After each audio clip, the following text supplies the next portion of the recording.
What if your brain is already broken and you don't even know it? Let me ask you something, and I want you to sit with this before you answer. When was the last time you sat completely still, no phone, no music, no background noise, and worked on something important for 2 full hours without stopping? Not 90 minutes, not an hour, 2 full hours of complete, locked in, unbreakable focus.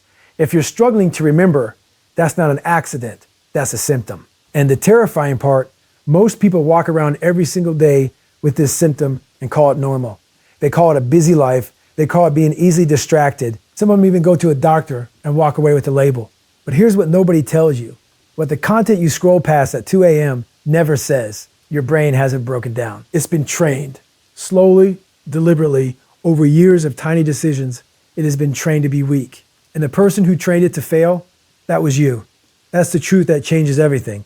And once you accept it, you can change it. Here's what actually happened. Every single time you picked up your phone because you felt a small wave of boredom, you taught your brain that boredom is dangerous. Every time you opened a new tab mid-task because the work got hard, you taught your brain that difficulty is a signal to escape. Every time you said, "I'll get back to it later," you taught your brain that discomfort is negotiable. And your brain, brilliant and adaptive as it is, learned the lesson perfectly. It learned that relief is always one click away. It learned that the fastest path to dopamine is the shortest task, the quickest distraction, the easiest exit. Now, after years of this training, you sit down to do something meaningful, something that actually requires depth. And within 3 minutes, your mind is already somewhere else. And you blame your attention span. You blame your phone. You blame the algorithm. But the algorithm didn't ruin your focus. You handed it over. One small surrender at a time. Focus is not a setting you switch on. It is not a mood you wait for. It is not a personality trait you are either born with or denied. Focus is a muscle.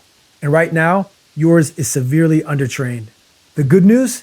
Undertrained is not the same as destroyed. Undertrained means there is still everything to gain.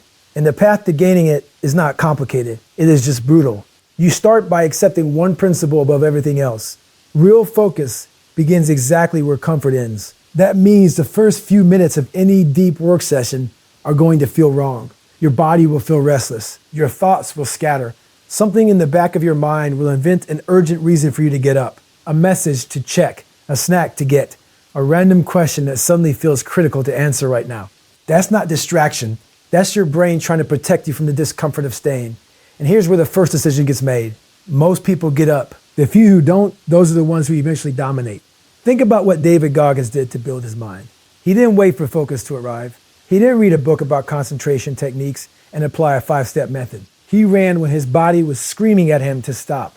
He trained through injuries that would have hospitalized other men. He stayed in the fire not because the fire stopped hurting, but because he decided pain was no longer a reason to quit.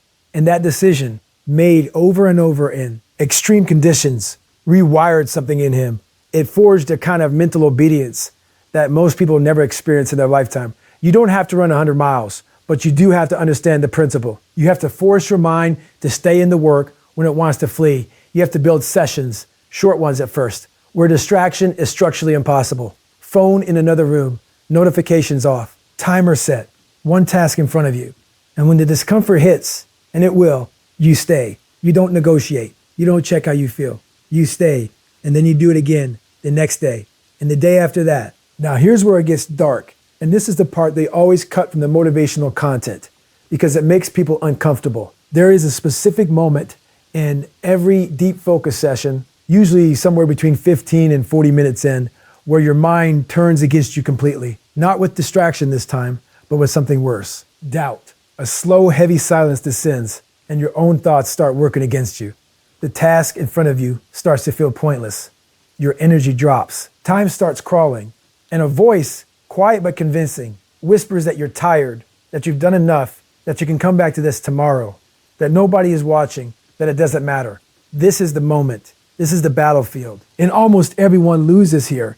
Not at the beginning, when motivation is still fresh. Not in the final stretch, when the end is in sight. Right here, in the thick middle, where the glamour has worn off and the work still stretches out ahead of you like an empty road at midnight. This is where average people surrender. This is where they check their phone, switch tasks, take a break that never ends, and tell themselves they'll refocus after. But here is what they never discover, because they always leave before it happens. Just past this breaking point, something shifts. If you stay in the discomfort instead of running from it, if you let the restlessness rise and pass without acting on it, something extraordinary happens on the other side. The noise goes quiet. The resistance fades. Time starts moving differently. Your mind stops fighting and starts flowing. The work that felt impossible 10 minutes ago begins to open up. Ideas connect. Words come. Your concentration sharpens like a blade. You enter a state that elite performers know by name, deep flow, and it only exists past the suffering.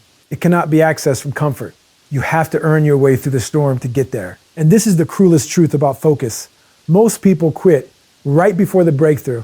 They never stay in the fight long enough to cross the line. They go through the hard part. They sit with the discomfort, they fight the urge to quit, and then 60 seconds before the shift happens, they give up.